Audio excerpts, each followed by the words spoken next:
Hi everyone, welcome to Tech Down Over.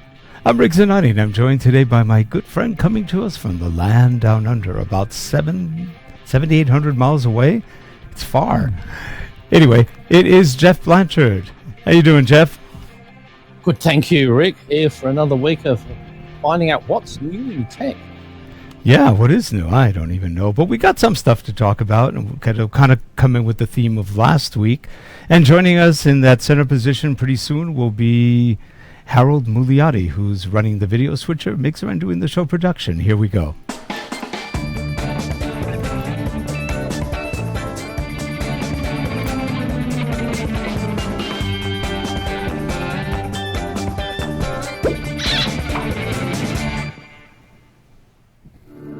This show is sponsored by Relate Corporation. Digital learning development, media development, corporate video, management consulting, and more. Visit us at www.relate.com. Thanks. And we are back, and there is Harold. Here I am. Here he is. Well, last week you guys talked about the Storyblocks and ArtGrid and other things like that. And one thing that was not mentioned, and it's something that may have been us or it may have been a mistake, but just be careful. If you get an ArtGrid trial, they take a credit card number, we think. I think that's what they do. And they charge it instantly. We did not go with it. Within 5 minutes, we were charged. And within about an hour, we decided not to go with it because of the PAL, 25p for everything. We decided it wasn't worth the extra effort at this moment. But we had to wait 3 more days to get a refund from what we did. So if you put money into a trial, try not to, because a lot of times you may not get the money back quickly. Now, ArtGrid was very professional. They gave us the money back and even sent a note later saying, did we get the money back? Are we okay? Thank you very much. So they were decent. So just to let people know, be careful when you put your credit cards down, because read how they do it, because they may take it ahead of time. So just be aware of that. The thing is with those, though, Rick, a lot of those trials things, like they do have it, you don't have to put anything in, and you can listen to the music, you can watch the things. But what their trial does when you give them the credit card allows you to actually use the content that you had in that trial. So you get like full access. You'll download and keep the things, I think. So it's like a proper membership. So if you not just listen to it, you don't need to put, you can just still go and have a look at things, and you see their full library and that. So it's really good. Yep. So anyway, just a little warning. However, we did want to show something. We finished it today, and it was done using Storyblocks. It was done with Articulate content library.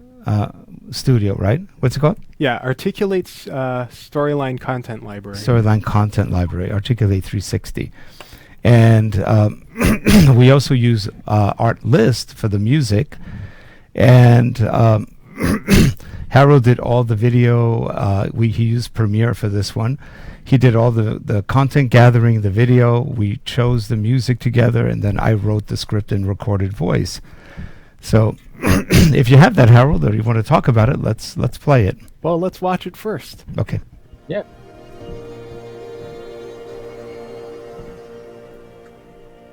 It's always the same. The story begins with a beginning. Doesn't always end with the end the way you expect it. But the beginning is rather trite and seems to work. From that beginning can emerge many, many things. Will the story continue? Will it make sense to all those reading it or listening to it?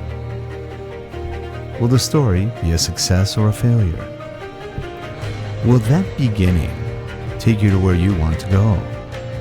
Will it highlight the things you want to see or hear? The story can go many places. But more often than not, the story goes to where your imagination takes it. The ability to think, to feel, to visualize can bring life to what you're doing, to what you're reading or listening to. The story is just a vehicle for your own imagination. The story lets you see what you want to see. It lets you feel and hear what you need to feel and hear. It's not often that a story takes you nowhere. More often than not, it takes you where you think it should go.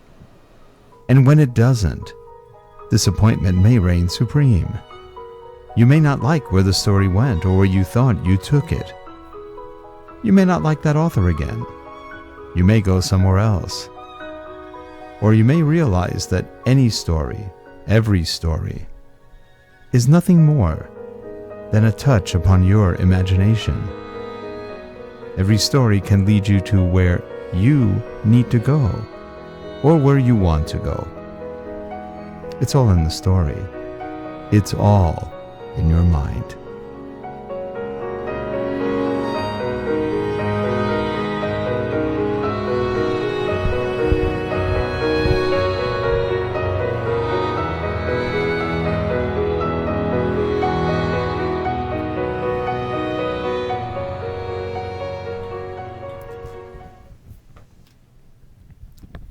That was really good.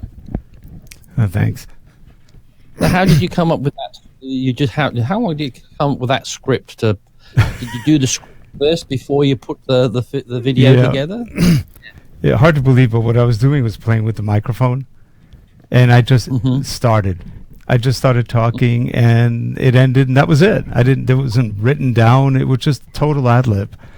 In fact, all the ones that you've seen before that we did, I think we did one on time, one on learn. They're all the same, and we have 2 more of these. I was having a good afternoon, and we just ad lib, and then we put the music to it. We kind of match the story to the music, and then Harold goes and finds visual poetry for it, if you will, or part of the story, some sort of narration that's visual, and put it together. It just kind of becomes fun doing these. And it sounds so good because, like you said, it's ad lib, so it's all is natural. So you're feeling those things, you're not reading it. Because if you wrote that down, it wouldn't sound half as good. No, it's just totally ad libbed, and I'm using the Sennheiser 416, one of the best mics ever made. Jeff and I both have that microphone, and it's just a great mic. Are you on that now? Yes, yep. I'm on that at the moment.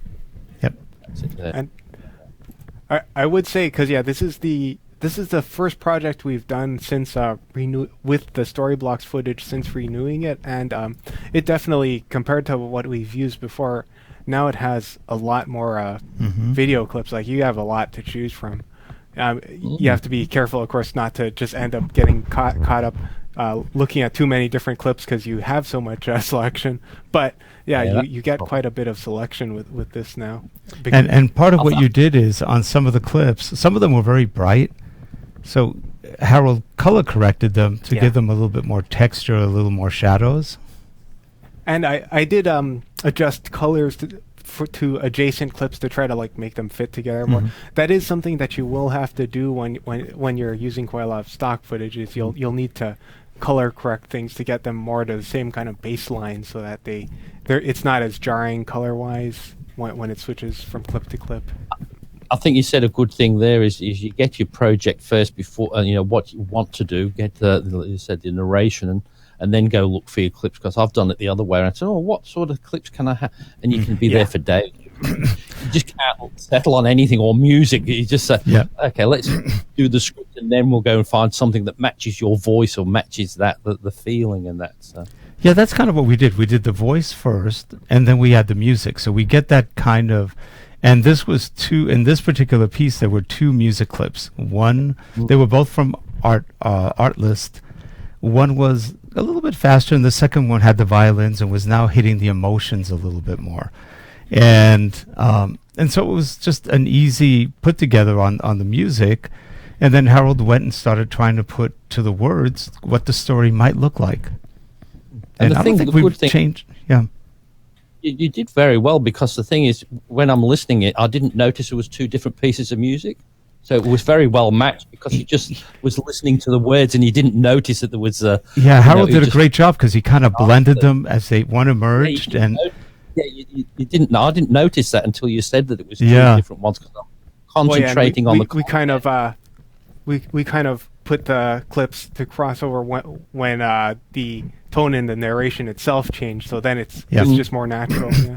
It was what, about a 2 to 3 second crossover? Something like that. Yeah. Yeah. And when we were listening to this, I go, "Oh, that's a nice crossover," because it really worked out smooth. Because you're right, if it's jarring, you might go, "Well, what's going on?" But in this case, it kind of flowed. Yeah, because it takes away from the message if it's too much, but it didn't. Like the music was just something in the background. You didn't, but you could hear it nicely, and that was. Yeah. So that's just an idea, folks, of what you can do with prearranged or pre-made content, with music that somebody already composed, and with just maybe a little bit of creativity between what the words say and what the images could be. So you could tell a lot of different stories from one idea, and it becomes fun. These are fun projects when we do them. This is the third one we've done like this. We've got 2 more. I think the other one is called the Illogical, and the last one is called the Guidance. Yeah. And is that about $200 a year? Is it, Rick, or a bit more for that Storyblocks was $359, I think. So it's $349 for their all content, which gives you the gives you Storyblocks music, it gives you Storyblocks video, and it gives you Storyblocks images. Images actually can't be bought separately, but the other 2 can. Storyblocks video only is $200, but like I said, they currently are giving you their whole content library rather than a restricted subset. And that's not bad. If you're using it, if you're not, it's a lot of money. But I mean, if you do 2-3 projects a year, you pay that for just just to buy the 2 songs and those clips for that. You'd be up for more. You'd be up for about $500. I know. Just that. Well, we've done on all the e-learning projects we've done this year and other projects. We must have used 20-30 clips already, at least. Yeah, so that pays for itself, time and time again. That thing really is. And then all this music, like let me see if I got the volume up. Okay, so that's from Artlist. This one where we start. Yeah.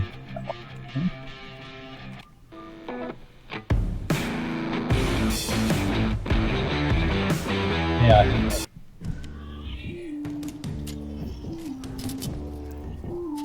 So these are all from Artlist.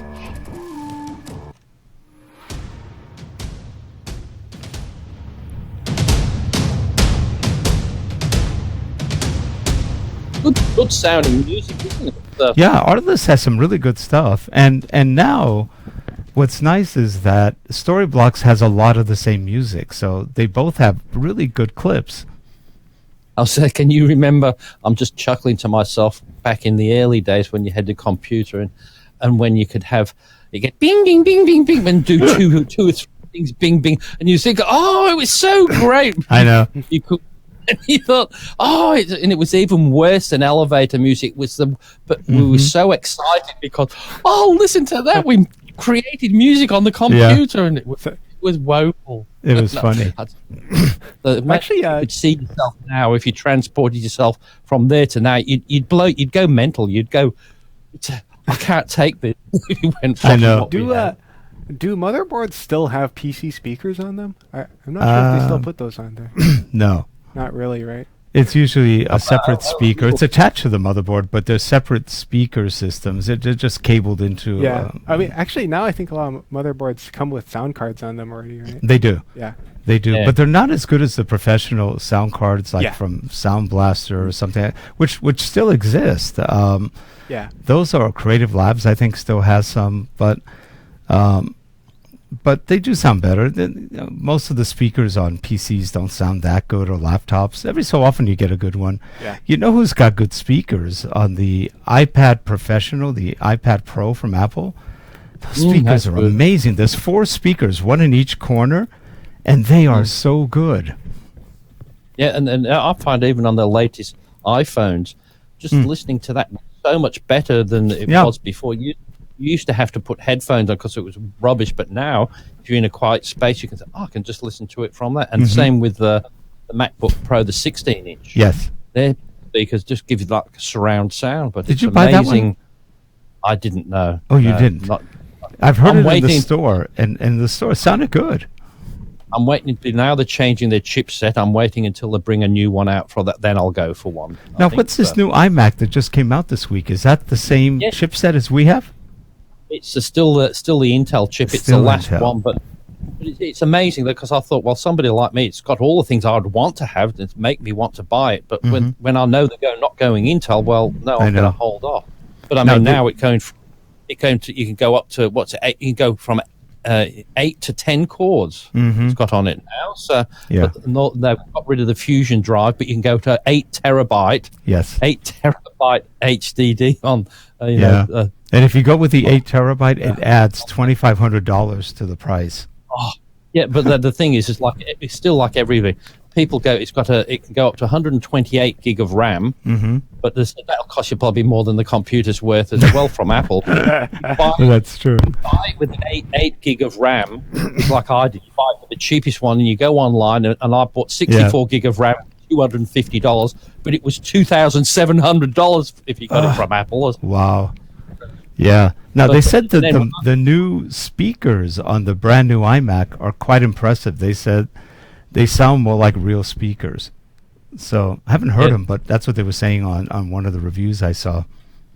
But still, it's still an iMac, and it still looks the same. It's the sort of thing, if I spec'd it up, it would be $7,000 or something like that. Yeah. Still, if you're the sort of person into the video editing and in a big way, it's probably well worth doing it. And with that big storage, a lot of the times, you've got your external storage, but sometimes it's just best if you put all your footage on your computer if you want to make it quicker. And then now you've got the storage for that. But it's with those 10 cores, well, I'm sure it's costing 10's better than 4, I suppose, isn't it? Yeah, I guess. Even though most applications don't make use of it, but hey, you got depends on what.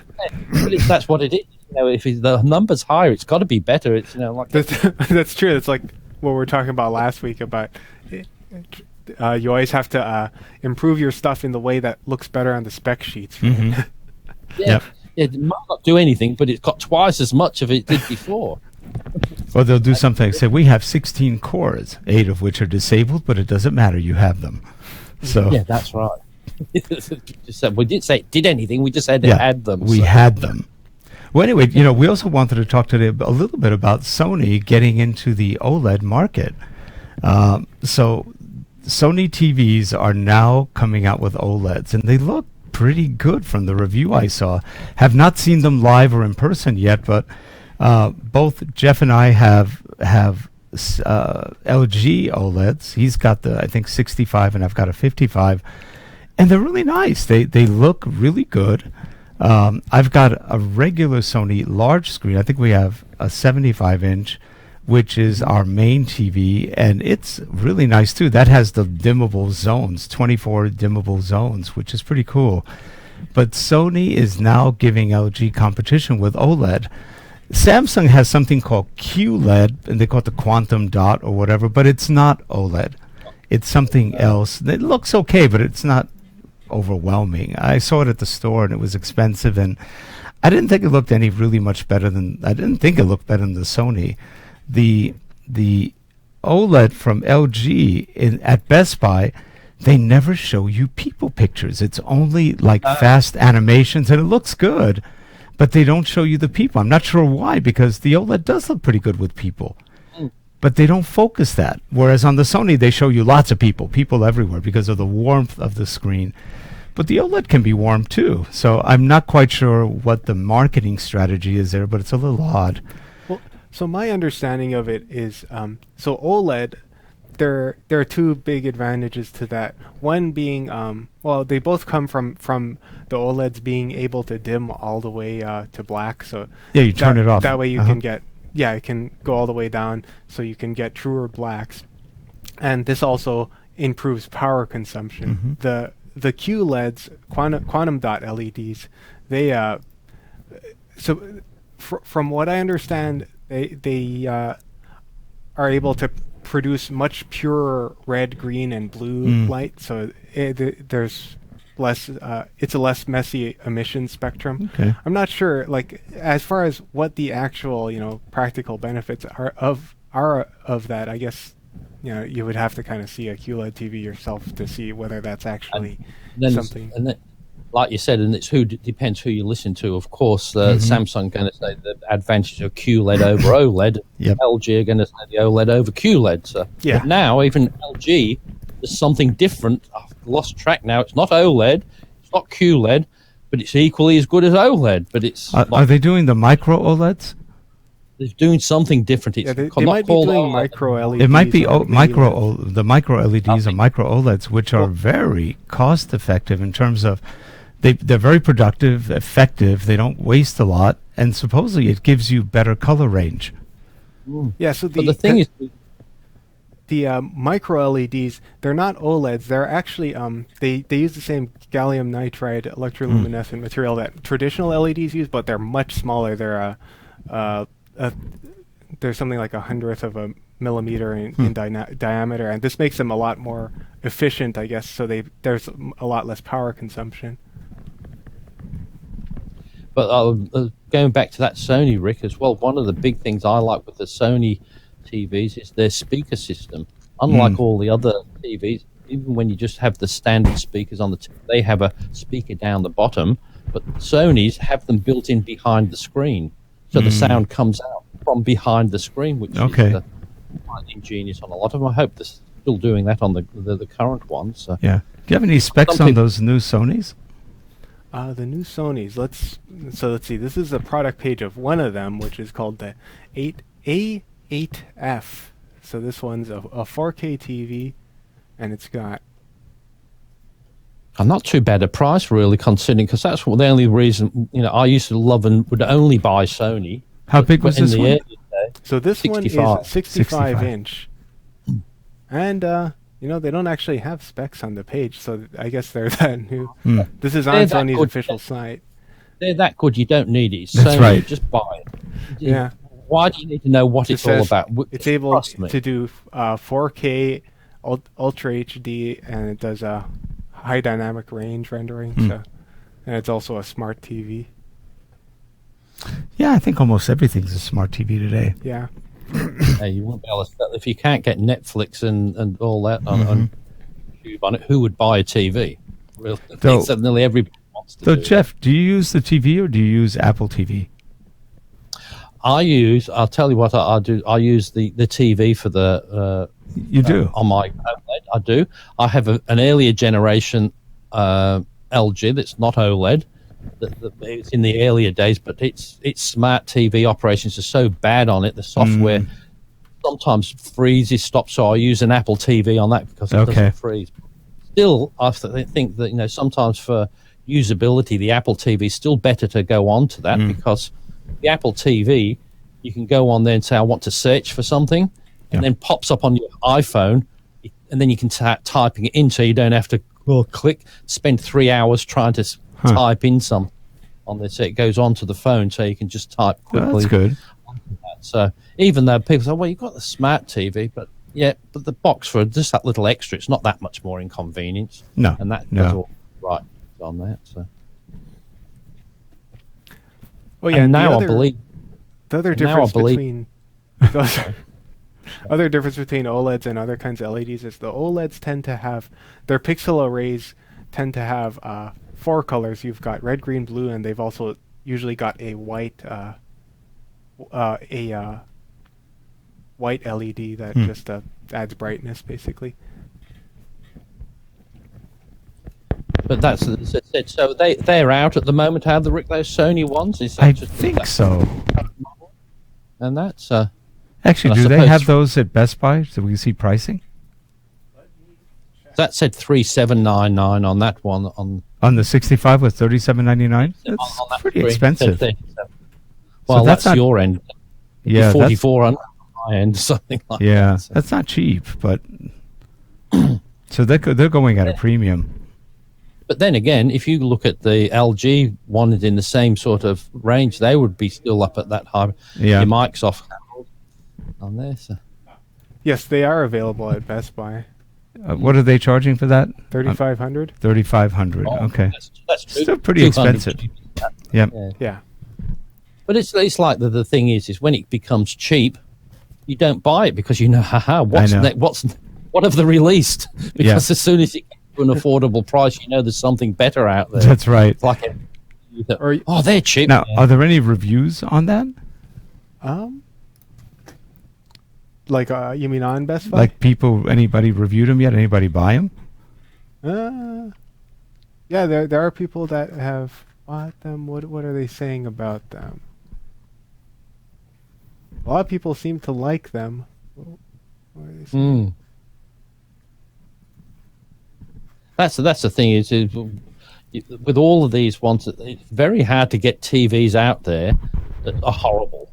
Put it that way, because there's the technology out there that does not like in the early days. In the early days of TV, you can remember some of the cheap TVs that did such a woeful quality that you think, it was just the colors were terrible. Yeah, it was just woeful if you didn't get one of the Panasonic or the Sonys or Toshibas back in its day.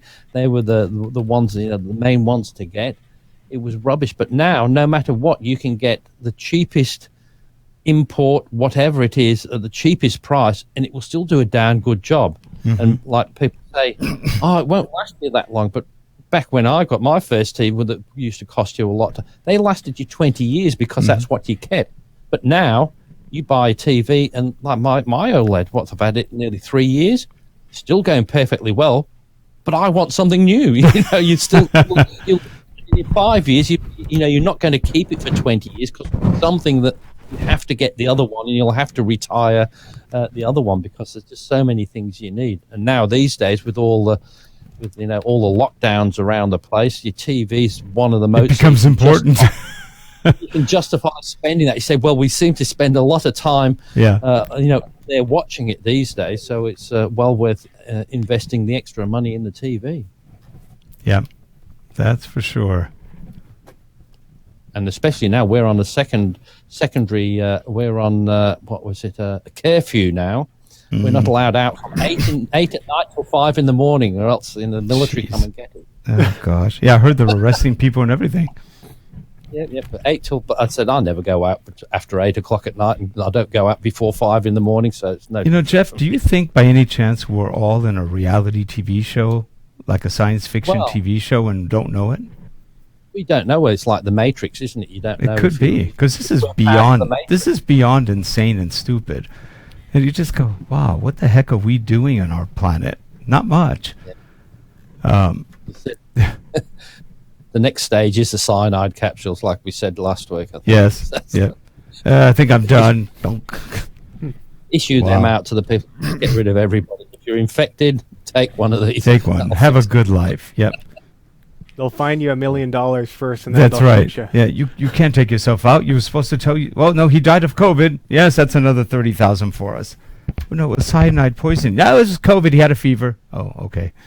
So anyway, well, with that positive thought, I guess we're done with today's show. We hit all our points, and we're actually 2 minutes early for a change. Wow, we did it.